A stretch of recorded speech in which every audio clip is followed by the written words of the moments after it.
بسم الله الرحمن الرحیم. السلام علیکم ورحمة الله وبرکاته. بینەران و بیسەران و خۆشەویستانی کەناڵی ئاسمانی پەیام و بەرنامەی دوانگەی خەڵک، سەلام و ڕەحمەتی خواتان لێبێ. ئەم کاتە و هەموو کاتێکتان باش، خۆشحاڵم لە ئەڵقەیەکی نوێی ئەم بەرنامەیە بە دیداری ئێوەی ئەزیز و خۆشەویست شاد دەبمەوە. ئازیزان و خۆشەویستان، تەوەری ئەڵقەی ئەم جارەی بەرنامەکەمان پرسیاری واکەین ئەو کوردانەی لە پۆستی حکومیدان لە عێراق خزمەتی چێ دەکەن؟ دەتوانن لە ڕێگەی ژمارە تەلەفۆنانەی لەسەر شاشەی کەناڵی ئاسمانی پەیام هەیە پەیوەندیمان پێوە بکەن، ڕاوسەرنج و تێبینی خۆتان لەسەر ئەم تەوەر و ئەڵقەیە بخەنە ڕوو. کاک یاسین قادر ئەڵێ سەرەتا خزمەتی خۆیان، دواتر بنەماڵەکانیان، دواتر حیزبەکانیان، دواتر کوردایەتی بە ئێمە دەفرۆشنەوە. محەممەد جەمیل ئەڵێ خزمەتی جیرفان و حیزبیان دەکەن،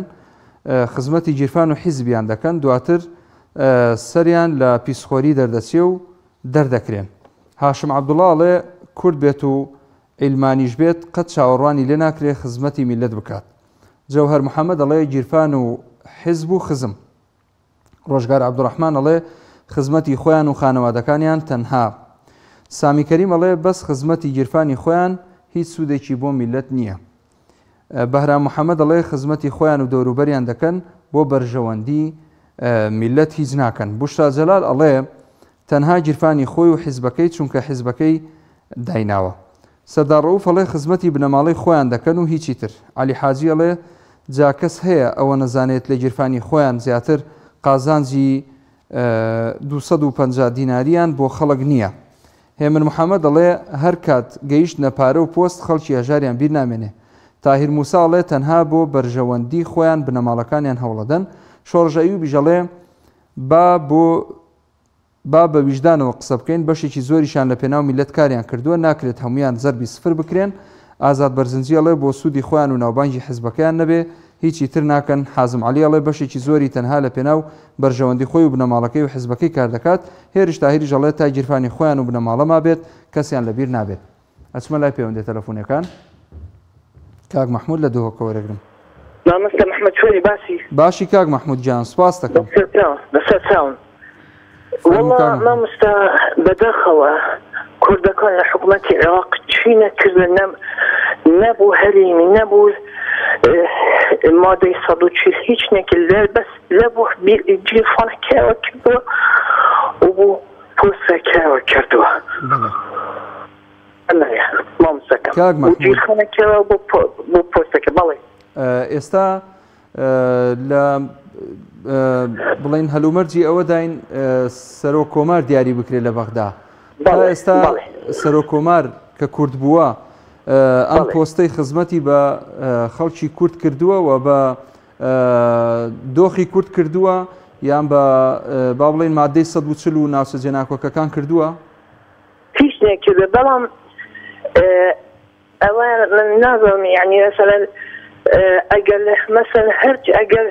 چی نەکردوویدن ئەمە سیواعی ناوبەرە پارتیەکێتی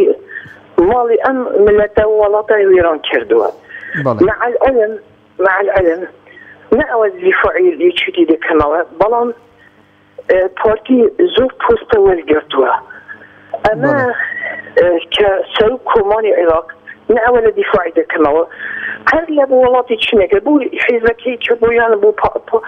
پارەی کردووە، بەڵام کەسێکی مەرغوبە لەناو هەموو ئەطرافەکانی عێراقیەکان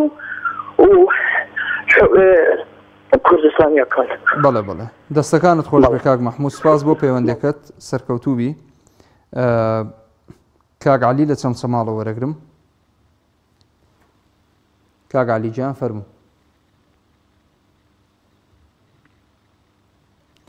کاک عەلی ئەلو دەنگ بەرزکەرەوە کاک عەلی، سوپاس دەکەین.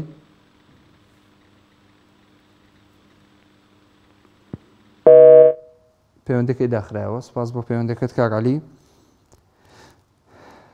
بەڕێزان، وەکو باسمان کرد تەوەری ئەڵقەی جارە ئەڵێن ئەو کوردانەی لە پۆستی حکوومەتی عێراقیدان خزمەتی چێ دەکەن. ڕاوسەرنجی ئێوە گرنگە لەم بەرنامەیە واتوانن بەشداری بکەن و تێبینەکانی خۆتان لەم سەک و ئازادەوە بخەنە ڕوو.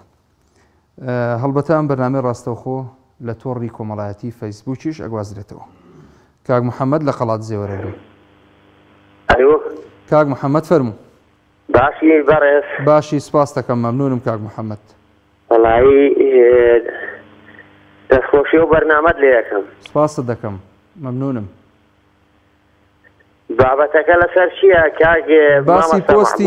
باسی ئەو پۆستانە دەکەین کە کورد بەدەستیان دەهێنێ لە حکوومەتی عێراقی خزمەتی تۆی هاوڵاتی کورد دەکات یاخود نا؟ وەڵایی خزمەتی هاوڵاتی ناکە کاک. بەڵێ ئەزانی چێ خزمەتی هاوڵاتی کرد؟ بەڵێ وەڵایی پیا و با درۆ نەکە سەرەتا کە دکتۆر بەرهەم سەرۆک وەزیران بوو خزمەتی هاوڵاتی کرد بەڕاستی یعنی کارەبای بۆ هەموو گوندەکان ڕاکێشە سلفەی زەواج هەبوو سلفەی عقەقی هەبوو یعنی هەموو هیچ کێشەیەک نەبوو بەڵام ئێستا وەڵایی بارودۆخەکەش خراپە کاک محەممەد. بەڵێ وەڵایی جا هیوادارم حکوومەت بەخۆی دابستەوە و واز لەو دەزی و گەندەڵیە بێنێ بەڕاستی کارەساتە یعنی ئەمن بڕوا ناکەم ئەو حکوومەتە دەبێ خەڵکیش بەڕاستی چاوکراوە بێ من هیچ فەرمانبەرێکی هیچ پەیوەندی مە هیچ دام و دەستگایەکی شەوە نیە هاوڵاتێکی شادەم کە کەسێکی کاسبم بەڵام دەبوو خەڵک قبوڵی نەکاوانەی لەدام مامۆستان و مەسەلەن فەرمانبەرن و ئەوانە. بەڵێ بەڵێ دەستەکان خۆش بێ بۆ بەرنامەکەی. سپاس دەکەم کاک محەممەد موفق بیبرام. سپاس بەڕێزی سەرچاو. لای هاناخان لە کۆیەوە. هاناخان السلام عليكم. وعليكم السلام ورحمة الله هاناخان. باش كات محمود. باشی هاناخان سپاس دەکەم. زۆر باش سپاس سلامەتی. بەڵێ کاک محمود بەڕاستی هیچ خزمەتی خەڵک ناکەن هەموو بۆ بەرژەوەندی خۆیان ئەچنە بەغدا نەکە کۆمەڵێکیان ئەوانی کانەوەی نوێ و کۆمەڵی دادگەری و یەکگرتو ئەمانە بۆ تا ڕادەیەک ینی گەیاندویانە کێشەکانیان گەیاندووە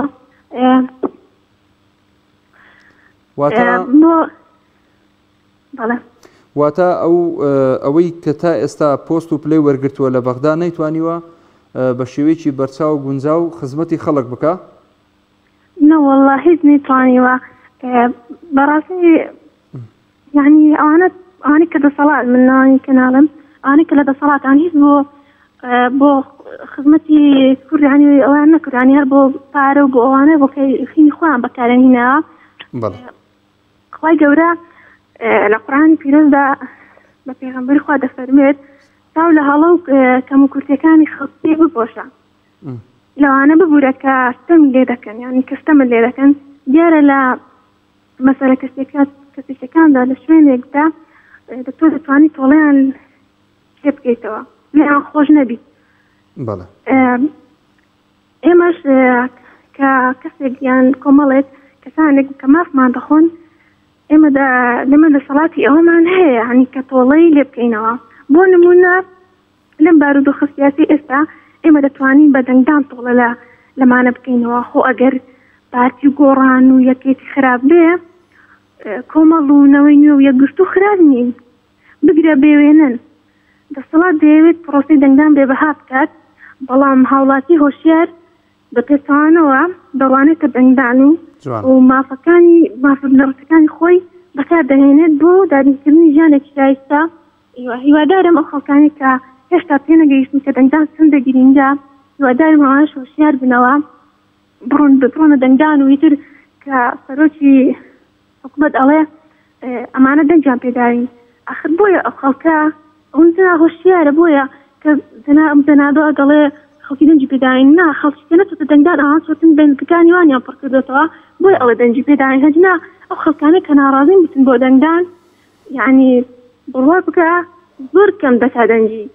زۆر هەر زۆر لەوەی ئێستا یعنی بگات خراپتریشیان بەسەر دێ ئینشاءڵڵا خەڵک هۆشیارە بێتەوە لەو کەناڵە بەڕێزەی بەڕێزتان هیوادارم خەڵک پێ بگا یعنی کە دەنگدان سولێکی باشی ئەم جارە خەڵک زۆر پێوە دەنگدان و بایکۆتی دەنگدان نەکە و دەست خۆشین بۆ تۆ کاک محەممەد. سپاس بۆ تۆش هاناخان دەست خۆش بۆ پەیوەندیەکەت سەرکەوتوو بێ ئینشاءڵڵا. ئەچمە لای هێرۆخان لە چەمچەماڵەوە. هێرۆخان پەیوەندەکەی داخراوەتەوە بەداخەوە. بەڕێزان کۆمەڵێک پۆست و پلە هەبوون لە بەغدا لە دوای ساڵی 2023ەوە دران بە کورد لەو پۆست و پلانە هەروەکو بیرهێنانەوەیەک بۆ بەڕێستان هەمیشە سەرۆک کۆمار پۆستی کورد بووە، پۆستێکی باڵا بووە، یەکێک بووە لە سێ سەرۆکایەتەکەی حکوومەتی عێراق دراوە بە کورد. یەکێککە لەو پۆستە گرنگانە جێگری دووەمی سەرۆکی پەرلەمانی عێراق بووە، هەمیشە لە لای کورد بووە. هیچێکیکە لەو پۆستانە جێگری سەرۆکی ئەنجومەنی وەزیرانی عێراق بووە. دوا بەدوای ئەوانە وەزارەتە گرنگەکان هاتووە، بە نمونەی وەزارەتی دارایی، وەزارەتی دەرەوە، وەزارەتی داد، وەزارەتی پلاندانان، هەموو ئەم وەزارەتانە لە لای کورد بوون. پرسیاری ئەوە ئەکەین بزانین تا چەند ئەم پۆستانە خزمەتی کوردیان کردووە. باوکی ئەحمەد لە هەولێرە وەرەگرم. السلام عليكم. وعليكم السلام ورحمة الله. باوکی ئەحمەد باشکار لە ڕاستی بەرام سپاس دەکەم. الحمد لله. سلامت يا ربي. بالنسبة أو توري كاك محمد دباوري من يعني وباشا خدمتي خارج بكن يعني بله يعني زيادة خدمتي خارج بكن خارج براسي زول ما عنده يعني لدز أو دستلات دارانا براسي أجزاء إيمانية كان أجزاء إسلامية كان براسي هيك ميزانيشن يعني أو بدنبو أو ملته يعني أو ملته أتاكي يعني وابي يعني وابي السلف سبكا فهموا يعني بهموا نعيش سيكا حكومة خلافة أوانا يعني بسنا بغداد باوشي أحمد يعني بلاب كنوا بله باوشي أحمد أفرسم برايتو چه هوكار لأوي حزبكان يكدنگ و يك هلوست و يكدنگ نيم والله كاك محمد واديار الشيء هوكار يعني دو حزبي در صلاة يعني ناكوكن براسي فتوازيا في وديار براسي بس زوادار من السيق ميزليا بنشن بس تاكي يعني هم كردين يعني وكسلانون يعني هم كردين براسي يعني افتاكش نصب يعني بين دابنشن ملتش خدمتي ملتي كان براسي يعني ملتي جواني خوش دوي يعني ما بستد اويا د صلاه لهريم يعني لبغداد اتواني بیانو نەدا بەدەست خەڵکەوە بۆی گلەی لێ بکات، توانێ باشتر خزمەتی خەڵک بکات بۆ ئەوەی خەڵک گلەی لێ نەبێ. بەڵێ کاک محەممەد بەڵێ بالفعل وایە. دەست خۆش سپاس بۆ پەیوەندەکەت باوکی ئەحمەد موفق بیت. سلام علیکم. خوات لەگەڵ و عەلەیکە سەلام و ڕەحمەت الله. کاک پۆڵا لە هەولێرە وەرەگرم. سڵاوی خوا لە تۆ لە هەموو بینەرە بەڕێزەکانت. سڵاوی خوا لە جەنابەت کاک پۆڵا فەرموو. دەوەرێکی یەکجار گرنگە کاک مەحموود دەبوایە هەر لە قولی یەکەمەوە ئەوانەی پۆستەکانیان وەرگرتووە لە کۆڕ و سمینار لە هەموو شوێنەکان کۆڕ و سمیناریان بکردایە، تەنانەت حزبەکانیش داوایان لێ بکردایان ڕوبەڕووی خەڵکی کوردستان بکرابایانەوە ئەوانی پۆستانی وەرگرتووە هەر لە 2003ەوە، بەڵام داخەکەم ڕوویان نییە ئەوانی پۆستیان وەرگرتووە. بۆ کاتی دەوێت زۆرمان پێە، بەڵام کاتەکە کەمە. برای بەڕێزم ڕەنگە پەرتوچی مقدمەی ئیبن خەلدونت خوێندیتەوە، هەندێک لە نووسرا و کتێبەکانی عەلێلوەردی پاش خوێندبێتەوە. کێشەکەی مە کێشەی نەتەوەییە، پەیوەندی بە ئاینۆ نییە، بە بڕگەی یاساییەوە نییە، بە دەستوورەوە نییە. مادام ئەمە کوردین لەلایەن عەرەب تاوانبارین، خاتمان حەڵاڵە، داگیرکردن حەڵاڵە. لە سەردەمی مەلەکیەوە تا دوای عەبدولکەریم قاسم و عەبدولسەلام عارف و عەبدولڕەحمان و دکتاتۆرە عۆزەکەی تکریت و عەبادی کە شازدەی ئۆکتۆبەر چی بە خوورمات و هێنا، کەواتە ئەوەیان لێگەڕێت کورد بۆ دێڵ لە خۆی دەکا. سیاسەکان بۆ ئیرادەیان تێچکاوە، بۆ کەسایەتیان ڕووخاوە، بۆ لە ڕووی دەرونیەوە لەرزۆکن. ئەوە چێشەی کوردە. من سەرەتا لە 2005 دەنگم نەدا بە دۆستورە، ویژدانم ئاسوودەیە، چونکە خاکی خۆم ناکەمە کێشە لەسەر. من وا لەرزۆک نیم، من لە بیابانی عەرەبیەوە نەهاتم خەڵەف بە برای خۆم دابنێم کە کەس وچە نازدارەکەی من داگیر بکە بە پەیدەقی قورئان. محتەدین ئەتیمن، محتەدی ئەتیم، کەواتە کێ دەچن؟ ئەوانە دەچن هەر بە پەیدەقی دەستورەکە کاک مەحموود با بێن بەرامبەری من بۆستن. سەرکۆمار دەوێری باسی کورد بکە، بە پێی مادەیەکی دەستوری دەیخەنە زیندانەوە، دەڵێن تۆ ڕەگەسپەرستی، تۆ سەیری کرد چۆن فێڵیان لە کورد کردووە. ئەوانەی بێئاگان دەڵێن دەستکەوتی تێدایە دەستور. فەرموو لە 16 ئۆکتۆبەر کاک مەحموود بە پێی مادەی 9 دەستور پیان لە خوورماتوو کرد. سەرکۆمارەکە دوێرا ورتەی لەدەوە بێ، ورتا وردی دەزانن ورتەی لەدەوە بێ. کەواتە ئەوانەی چوونە بەغدا و ئەوانەی لە هەولێریشن ئێستا لەسەر پۆستی سەرکۆمار شەڕە جوێن هەڕەشە لەیەکردن نازانم چی تا دوایی ئەوانەش ئیرادیان تێشکاوە کەسایەتیان ڕووخاوە برای بەڕێزم بە تایبەتی بڕیار بەدەستەکان ئاخر مانای نییە 10 ساڵ 50 ساڵ نەهامەتەکان هەر دووبارە بێتەوە وەخوای گەورە لە 2003 سپاس وەخوای گەورە من ڕۆژ بە ڕۆژ ئیمانم بەقووەتر دەبێ بەخوای گەورە خۆی دەرگای لێمان کردووە لە 2003 کاکمە خوای گەورە دەرگای لێمان کردو ئەو بچووکانە ئەو کۆشکاوانە سوور عێراقیان بنیادنەوە بەپەلەپەل دەستورێکیان نووسیەوە سکۆی کوردیان شکان خۆیان خستە ناو سەرکاوێت ئاخر کام بڕگا کام دەستور کام سیاسی دەباتێن بەرامبەر من بڵێن چی دەکوسەرێ لە ناو سەداپڕاوەکان ڕوویان هەیە دەوێرن بچن بسەدانی دەستەکانت خۆش بێ کاک وەڵا زۆر سپاس بڵێ دەست خۆش سپاس بۆ تۆش سپاس کاک حەمید لەسەر هێڵە لە دەربانی خانەوە داوای لێبرد نەکەین بۆیە پەیوەندێکەمان کۆتایی پێهێنا کاک حەمید فەرموو سڵاوی خوا لێبێ سڵاوی خوا لە جەنابەت کاک حەمید بەخۆشباشە وەڵڵاهی هیواتم ئەوەیە بەس ئاوا داواکارم وەیە یەک پارێزگاری کوردی بەتوانە بۆ کەرگودانەوە بەس هیواتم ئەوەیە بەس ئەوە کورد بەخۆشی کە ئەو شوێنە خانەخین و کەرکوو ئەو شوێنانەیە خەسەم بخوا کوردەکان هەمویان فۆتاون لە کەرکوو کاک حەمید یعنی چێ هۆکارە لەوەی کوردێک ناکرێ بە وەڵای حیزبەکان حیزب دەسەڵاتدارەکان حیزبە دەسەڵاتدارەکان بۆچی نایانەوەی کورد ئێستا پارێزگار بێ کوردێکی بە ئەزمون دابێن بە کەرکوو و بە نەجات کوردی کەرکوو نەجاتی بێ و خازی ئەوخوا بەڵێ بەڵێ سپاس بۆ تۆش کاک حەمید دەست خۆش بۆ پەیوەندێکت خوا لەگەڵ باوکی مەحموود لە کەرکووکە وەرەگرم لە مەخمور مەخمور بە قوربان باشە فەرموو باوکی مەحموود لە خزمەتین ئێوارەت باش هەموو کاتت باش باشی گیانە زۆر سپاس ئەلحەمدولیلا بە قوربان ئەتو کوردی ئەمەر کوردم یەک قسەی دەکەم قسەی ناشرین ناکەم نەشیا بەس مەمڕەت خوازدا قسەش کەش لە بۆ دەکەم یابانێک و عێراقیەک یابانەکە لە عێراقیەکەی دەپرس بەس جێ لە قسەکانی برای خۆت بی یابانەکە دەرێتە عێراقیەکەی پرسیارێکی لێ دەکەم دەرێ لە دەست کەسان تەنعاقرتان هەیە یابانەکە بە عێراقیەکەی دەرێ عێراقیەکە دەرێ لە دەست کەسان نۆ عاقرمان هەیە یەک حەش عەزی یەکی کەم عاقرمان هەیە دەرێ باشە وەڵڵا بەردە نەفسی پرسیار لە من بکە دەرێ ئەنگۆ لە یابان لە دەست کەسان تەن عاقرتان هەیە دەرێ لە دەست کەسان یەک عاقرمان هەیە نۆ کەم عاقرمان دەرێ ئەنگۆ لە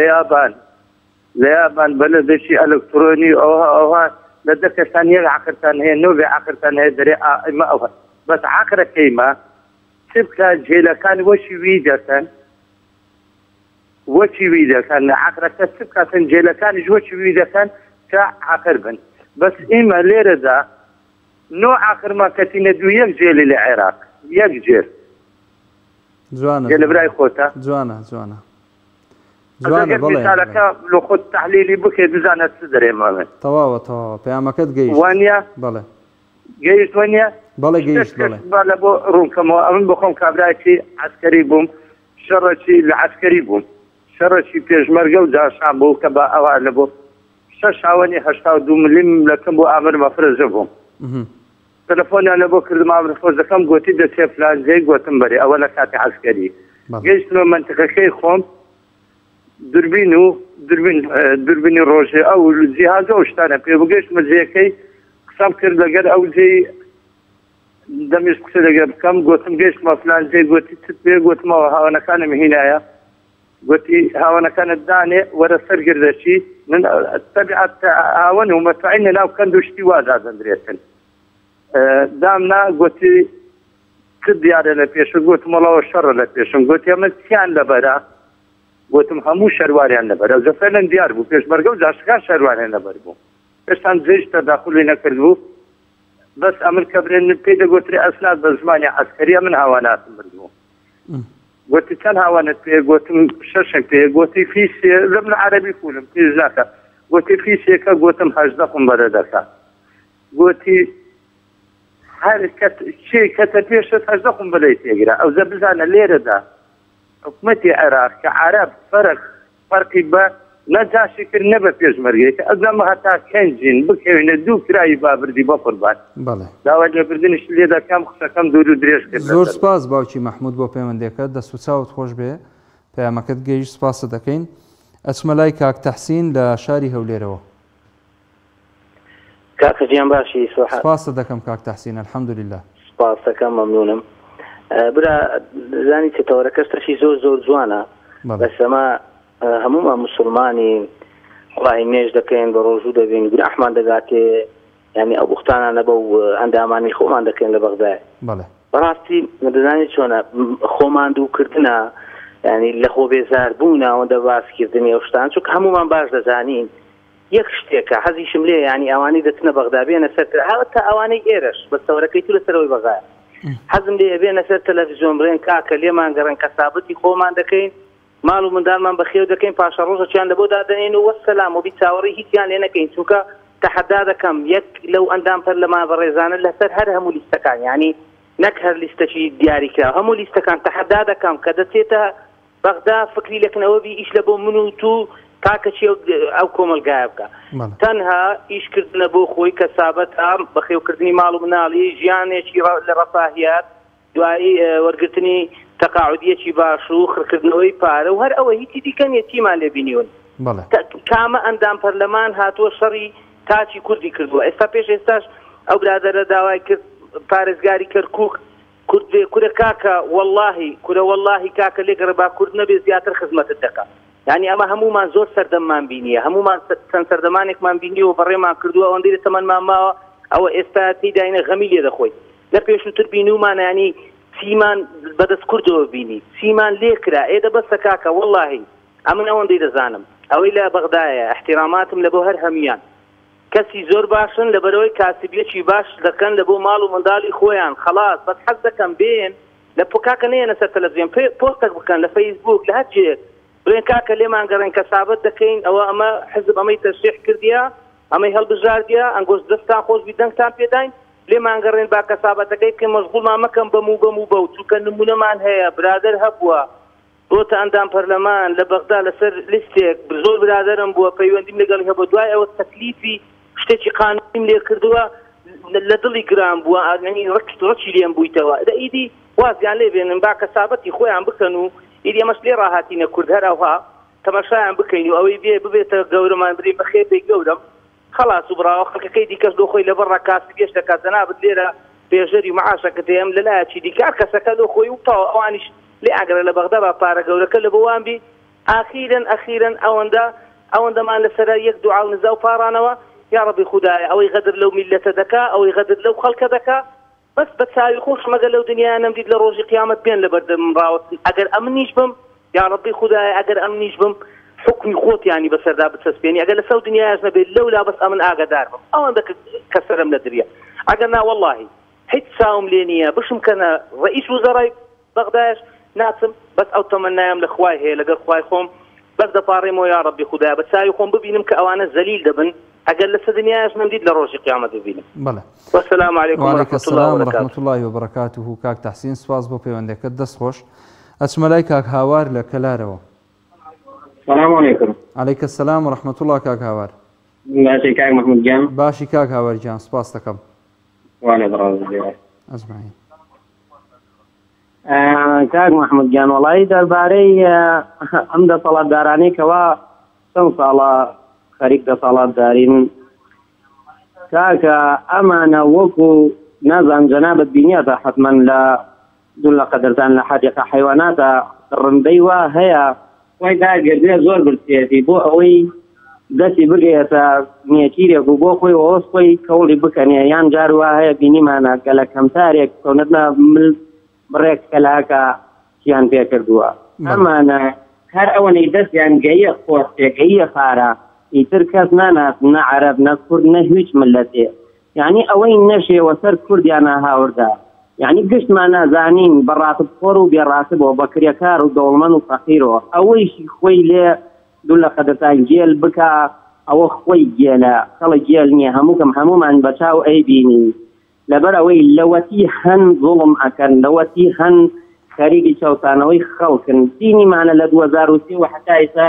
ئەوە بزانە لە دوای 2023 بزانە چیان کردە ڕۆژ و ڕۆژخەڵ بەرەو نەهامەتی و بەرەو سەر هەڵگردن هەڕوا سەیری کە تا ئەم دەخە وەخت و ساعاتە شتێکە بزانە چ وەزعێکە ئەگەی دەست بۆ هەر شتێکەوەی سێرەگەی خەیرانە گشتی بۆ سەر هەژار و فەقیر بۆ سەر بێدەسەڵات و ئەوانەی کەوا دوورن لە ئەوانەوە ئەوەی ئەهلی ئەوانە و چەورە و کاسەلێتە هەر هەمویان بۆ خۆیان پاشاوان لە سەر ئاسمان ژیانەکەن بەس ئەوەیشی کەوا فەقیرە و بۆ نمونە لە تەک ئەوانانی و قسەی عەدالەتەکە و حەزی لە حەقا سێر ئەەکەی گشتیان لەژێر عەرزاشکە ئیسا ئەمانە لەوەتی هەن تاکو ئیسا گشتمان ئەزانین حەسابێ ڕۆژ و ڕۆژ بەرەو خراپترە ڕۆن و خراپە ئەکەن وا لە وڵاتێمە لە عێراقێکا کەوەی مە قسمان حەشمەری و عرب و عربستانەکەن تۆزان وەزعی ئەوان باشەیە وەزعی ئێمە بۆ نەوتان ڕائەکەین ئەوەتانە گشتمان نازانین بۆ کوێ بڕۆین نەوتمانی ئەوچی بۆ غازەوەتانێ خەیرانە ئەچی بۆ بانزیم کردیان تا ئاگر لێت دەسەوەی بۆ بازار هەموو شتێکیان لەسەر کردەتە ئاگر ئەی فەقیر قەی ناکەت تاکەی ڕا بکە و تاکەی هەرچی بکە فریایان ناکە یەک فریای ئەمان ناکەی بەس ئیشیان بۆ بکەین جوانە دەست خۆش بێ سپاس کاک هاوارجیان بۆ پەیوەندەکەت دەست چاوت خۆش بێ پەیامەکەت گەیشت ئەچمە لای کاک شعبان لە کوێیەوە کاک شعبان فەرموو گیان فەرموو باش کاک شعبانگیان سپاس دەکەم الحەمدولillah زۆر باشم سپاس بۆ خوا کاکە لەسەر تەواوەکەی ئەمە وارێز بەڵێ دەستخۆشتانێ دەکەم مەمنونین ئێوەتەگوتندا بۆ دەخوازم ئێمەش بۆ تۆ سپاس بۆ جەنابەت وڵی کاکە ئەوەی بینێرین بۆ پەرلەمانی عێراق تەبەن بە کۆدەنجی هەموو هەرێمی کوردستان بچن دیفاع لەم خەڵکە بکەن باش بەچی وڵی پاشاگەردانیە قوربان دەوێت بەڵێ هەموو پاساگەردانیە هەر کەس بۆ جیفانی خۆیەتی بەخوا کەس خەری میلەتی نییە میلەت دەبێ یەک لەرلار هەستێ و کۆتایی بێ یعنی میلەت هەستێ چی بکا بۆ نمونە وەڵا لە نایان بەری سکێ یعنی تۆ چاوەڕیت لەم حکومەتە دەکەی وەرە بە زەمانە بەدرست بەچی خۆشە بە حکومەتە بەکام شتێک بەکام پرۆژەی بەکام ژیانەی بەکام مەعاشەی بە نەوت بە غاز بە بەنزین یعنی باسی چ بکەی لە وڵاتە خۆشبەختی ئەم وڵاتە کوانێ ئەمە فەرموو ئەم هەموو خەڵکە کاکە لە بەحری ئیزە خەنکە ئەیگویشێک لێ پێشنەوە ناکە کاکە ئەم خەڵکە بۆ تو دەڕوا یعنی لە پێی ناوی چی یعنی نابێن لە پەرلەمانەکان و سەر کۆمار و سەر وەزیران و نازانم چەند ئێمە هەرێمێشین سەر بە خۆمانی هیچ شتێکمان قسانی نیە بەڵام ئەمانە خەڵکیان برسی کرد خەڵکیان پێ کرد دوایی برسی دەکا بۆ ئەوەی ببیر بە کۆیلە هەتا دەبری دەست خۆش سپاس بۆ جەنابەت کاک شعبان سپاس بۆ پەیوەندێکت ئەچمە لای باوکی محەممەد لە ڕانیەوە کۆتا پەیوەندی کاک محمود گیانە و کاتت باش هەموو کاتت باش باوکی محەممەد کاک محمود گیان بە تەسەوڕی من ئەوانەی کە لە بەغان تەنها لە خزمەتی جیرفانی خۆیاندانا و لە خزمەتی ئەو مەجموعە کەسانن کە لە دەوروبەری خۆیانن بتەوێ ئەو پۆستانەی کە لە بەغا دەدرێ بە کورد خزمەتی نەتەوەی کوردکە دۆزی کوردکە ناسەدابراوەکان کە ئەوە شتێکی مستەحیلە بە تەسەوڕی من ئەوە خەلەل لە شەخسەکان نییە خەلەل لە دەستورە کاتۆڵا زۆر جوان ئاماژەی بە بابەتەکە کرد ئێستا ئەگەر بێت و هەر کەسێک من ناوی حزبێک ناوی شەخسێک ناینم من شەخسی خۆم ئێستا بچم لەسەر پۆستی سەر کۆمار بم ڕێگەم پێ نادەن لە بەروی سەڵاحیەت نەدرایتە ئەو پۆستە کە زۆر ئیشی لە خۆی گەورەتر کاتە نا حیزبەشی پۆستەشی تەشریفاتیان کاک محمود گلەیەکم لە جەنابەت هەیە دەتوانم بیرم ئەگەر نەبی بێگومان سپاس لێ جەنابێت طبعا ئینشاءالله گلەیە ڕەخنە نییە گلەیەکەم برایانەیە ئێمە مەجموعەیەکین بەردەوام تەلەفۆن بۆ ئەو بەرنامە و جۆرەهای ئەو بەرنامە دەکەین ڕۆژتا ئێوارە هەوڵ دەدەین ئەو سێ حیزبە جوانی ئۆپۆزیسیۆن بکەین بە یەک دەست بکەین بە یەک پۆڵاین بکەین بە یەک چەکوش بۆەوەی ئەو کورسی زاڵمانی پێبینی نەخوارێ لە یەکشەمی ڕابرد و برادەرێک تەلەفۆنی کرد کەوتە سەر حیزبی نەوەی نوێ و هەندێک گلەی لە شاسوایە بڵواحێدی کرد و بەنای پشکەکانی شازیلان و نازانم چی و هەر چەندە بابەتەکە ئەو بابەتە نەبوو بەڵام جەنابەت ڕێگەت زۆر پێدا من زۆر جار ئاگادار بوویم لە NRT ویستیان قسەی ناشیرن بەرامبەر بە کۆمەڵ یان یەکگرتو یان مامۆستا عەلی باپیر ئەوانە بکەن ئەو پێشکەشکارە ڕێگەی پێ نەداون نەگوتیتی دێنن تەشیر بکەن ناوی کەس بێنن نەگوتیتی بابەتەکە ئەو بابەتە نیە و پەیوەندیەکەی بڕیە زابرایەکەی من ئەو شخصی کە تەلەفۆنی کرد دەتوانی پێی بری ئەوە دادگا هەیە بڕۆ لۆ خۆت سکالات تەقدیم بکە ئەوانت بە دووری مەزانە پیاوی دەسەڵاتن دەیانێت حەساسیت لە نێوان کۆمەڵ و نەوەی نوێ پێیاکەن لە ئێستاوە کە بەڕاستیت پێ بڵێم ئێمە کۆمەڵ یەکگرتوونەوەی نوێ هەر سێکتان ئەو دووچاوەی خەڵکی ڕازگۆن خەڵکی ملەتی کوردن هەر سێکتا بەنسبەت ئێمە فەرقتان نییە ئێمە هەمومانتانمان خۆش دەوێتن هەمووتان خەمخۆری ئەو خەڵکە و ئەو ملەتەنجا هەر کەسەی بە شێوەک و بەدەنجێکەوە و بە ڕەنجێکەوە دێ لە خزمەتی ئەو خەڵکە بکات کاتان لەکەم ڕێگە بە خەڵکانێک مەدەن درز لە نێوان حیزبەکانی ئۆپۆزیسیۆن دروست کاتن برادەرەشی جیرانم هەیە ینی لەوانەیە زیاتر متعاتفە لە بۆ نەوەی نوێ گلەی کرد گوتی یەکگری ئەو کەناڵەی کۆمەڵ نەدەبوو ڕێگەی بۆ نەفرە بەردابە نەبابەتەکە ئەو بابەتە بوو ئەو مەوزوع ئەس بابەتی لە پێش تەمەشاکە چەندین جار شاسوار بوو واحد جوابی بابەتی و پشکانەی دایکەوە ئیتر گوتم سێ بووەوە دیتر دوای لە ئەنتەرنێتەوە تەمەشام کرد کە تەلەفۆنەکە کوو بووە و کوو نەبووە بەرحاڵ من گلەیەکەم ئەوەیە ڕجاءن گلەیی بە ئەندامانی ڕێگە بە ئەندامانی حیزب ژمەدەن درز لە نێوان حیزبەکانی ئۆپۆزیسیۆن دروستکە نەک خەڵکانەشی کە بە ناو و کە بە ڕەنجی نادیارەوە دێ قسە دەکەن و زۆر سپاس لۆ سینەی فراوانی جەنابیشکە گلەیەکە لێ وەرگرتم سپاس بۆ باوکی محەممەد لە ڕانیەوە دەست خۆش بۆ پەیوەندەکەت موفق بیبرام بینەرانی بەڕێز و خۆشەویست دوانگەی خەڵکتان پێشکەش کرا تا ئەڵقەیەکی تریان بەرنامەیە بەخواتان ئەسپێرم ئەسەلام عەلەیکوم وەڕەحمەتوڵڵاه